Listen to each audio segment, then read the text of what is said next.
जब हम अडानी का नाम सुनते हैं तो दिमाग में क्या आता है? बड़े बड़े पोर्ट्स, एयरपोर्ट्स, पावर प्लांट्स, है ना? आज तो ये इंफ्रास्ट्रक्चर का दूसरा नाम बन चुका है। लेकिन ये सब शुरू कहाँ से हुआ? चलिए आज इसी साम्राज्य की नींव की कहानी को समझते हैं। तो पहले ये देखते हैं कि आज अडानी एम्पायर है क्या। मतलब इसका स्केल कितना बड़ा है। ये सिर्फ एक दो चीजों की बात नहीं है। पोर्ट से लेके एयरपोर्ट्स, पावर से लेके ग्रीन एनर्जी। आप सोचिए, देश के इकोनॉमी की लगभग हर जरूरी कड़ी में ये मौजूद हैं। तो फिर से वही सवाल, इतना बड़ा एम्पायर, इसकी जड़ें कहाँ हैं? क्या ये किसी शाही खानदान से आया? नहीं, बिल्कुल नहीं। इसकी शुरुआत हुई एक बहुत ही साधारण मिडिल क्लास गुजराती परिवार से। तो चलिए कहानी के पहले हिस्से में चलते हैं, एक युवक की बड़ी सोच। ये कहानी है एक मामूली सी शुरुआत की और एक ऐसी जबरदस्त महत्वाकांक्षा की जिसने आगे चलकर देश का नक्शा ही बदल दिया। कहानी के जो मुख्य किरदार हैं वो हैं गौतम अडानी। उनका जन्म हुआ अहमदाबाद में, एक ऐसे परिवार में जो एक छोटा सा कपड़े का व्यापार चलाता था। मतलब बैकग्राउंड बहुत ही सिंपल था, लेकिन हाँ, आंखों में सपने बहुत बड़े थे। और यहाँ एक बहुत इंटरेस्टिंग बात है। देखिए, उनको ना कॉलेज की किताबों से ज्यादा बाजार का हिसाब किताब समझ आता था। इसीलिए उन्होंने फॉर्मल एजुकेशन को बीच में ही छोड़ दिया और बिजनेस और रिस्क लेने की दुनिया को ही अपना असली स्कूल बना लिया।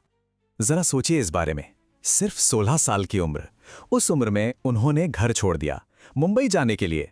और ऐसा नहीं कि कोई पहचान थी या जेब में बहुत पैसे थे, कुछ नहीं, बस अपना रास्ता खुद बनाने का एक जुनून था। तो मुंबई पहुंचकर उनका पहला बिजनेस स्कूल क्या बना? वहां का डायमंड मार्केट, हीरा बाजार। वहीं एक छोटी सी नौकरी करते हुए उन्होंने इंटरनेशनल ट्रेड के सारे दांव पेच सीखे। ग्लोबल मार्केट कैसे काम करता है, इसकी नब्ज को पकड़ा। अब आते हैं कहानी के दूसरे और सबसे अहम हिस्से पर, सबसे बड़ा दांव, मुंद्रा पोर्ट। देखिए, हर बड़ी कहानी में ना एक टर्निंग पॉइंट होता है। अडानी की कहानी में वो टर्निंग पॉइंट यही था, एक ऐसा दांव जिसने सच में सब कुछ बदल कर रख दिया। तो हुआ ये कि 1988 में उन्होंने अपनी एक्सपोर्ट कंपनी बनाई।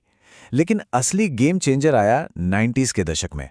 उस वक्त भारत की इकोनॉमी खुल रही थी, लिबरलाइजेशन का दौर था। और इसी दौर में उन्हें एक ऐसा मौका दिखा जो किसी और को नजर ही नहीं आ रहा था। मौका था मुंद्रा के बिल्कुल सुनसान पड़े तट पर एक पोर्ट बनाने का। अब जब उन्होंने ये आइडिया लोगों को बताया तो सबने मजाक उड़ाया। सब कह रहे थे, अरे यहाँ पोर्ट चल ही नहीं सकता। क्योंकि सच में मुंद्रा उस वक्त एक पिछड़ा, वीरान इलाका था। किसी को भरोसा ही नहीं था कि वहां एक कामयाब पोर्ट बन भी पाएगा। लेकिन जहां बाकी सबको सिर्फ एक बंजर जमीन दिख रही थी, वहीं गौतम अडानी को ट्रेड और इंफ्रास्ट्रक्चर का फ्यूचर नजर आ रहा था। वो कुछ ऐसा देख पा रहे थे जो बाकी लोग नहीं देख पा रहे थे। अब आते हैं तीसरे हिस्से पर, साम्राज्य का विस्तार। वो जो मुंद्रा वाला दाव था ना, वो सिर्फ एक जीत नहीं थी, वो एक लॉन्च पैड था। एक ऐसा लॉन्च पैड जहां से अडानी एम्पायर ने सही मायने में उड़ान भरी।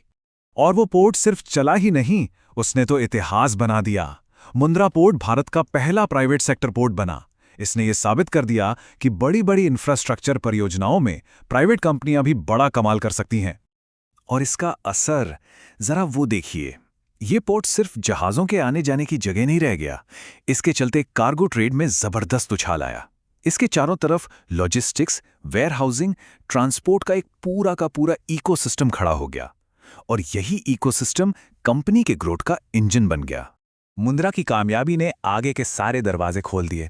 तो देखिए, पहला कदम था 1995 में मुंद्रा का काम शुरू होना। फिर 1998 में कंपनी शेयर बाजार में लिस्ट हुई, जिससे और पैसा आया। और फिर इसी मजबूत बुनियाद पर 2000 के बाद अडानी ग्रुप ने पावर और कोल जैसे बड़े इंफ्रास्ट्रक्चर सेक्टर्स में एंट्री की। और अब हम पहुंचते हैं कहानी के आखिरी हिस्से पर, एक व्यापारी से टाइकून तक का सफर। ये वो दौर था जब ये ट्रांसफॉर्मेशन पूरा हुआ। अब जरा इस फर्क को देखिए। शुरुआत कहां से हुई थी?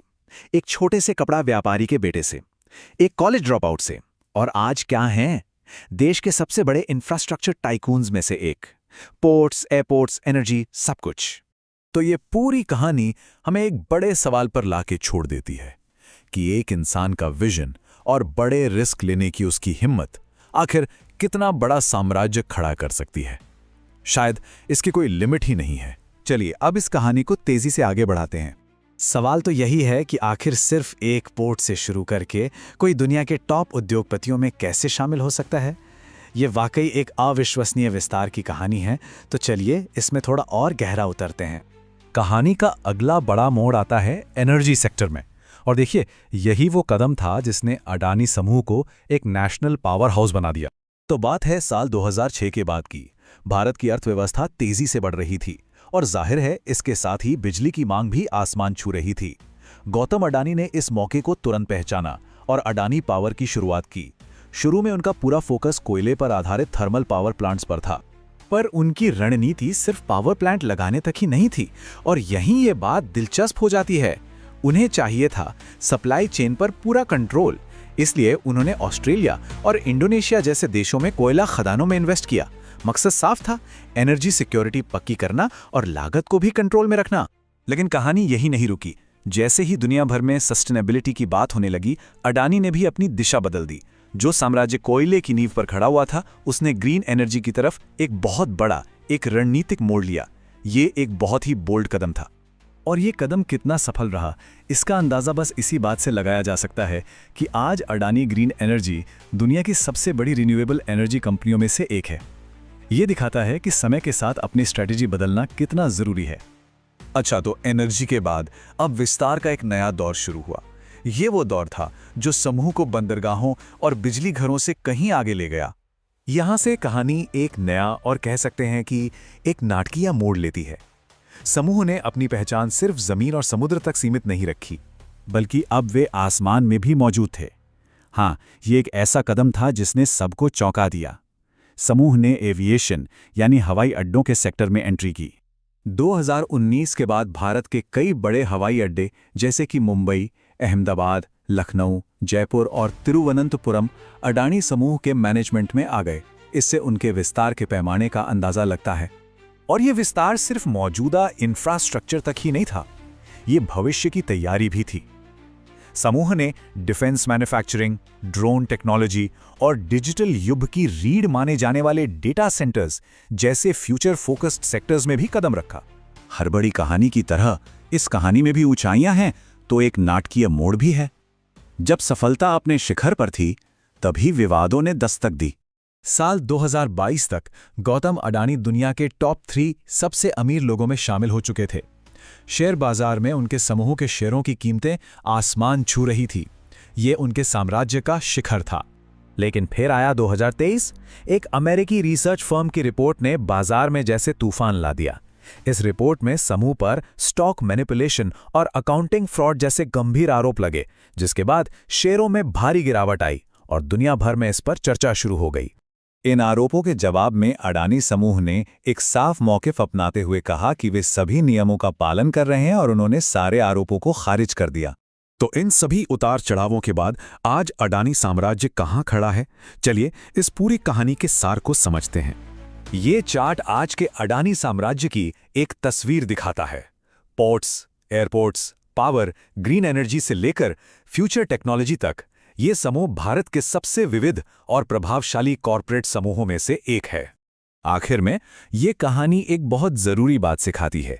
जैसा कि सूत्र बताते हैं, बड़ा बनने के लिए आपकी सोच भी बड़ी होनी चाहिए। ये पूरी यात्रा विशाल महत्वाकांक्षा और दूरदर्शिता का एक प्रमाण है।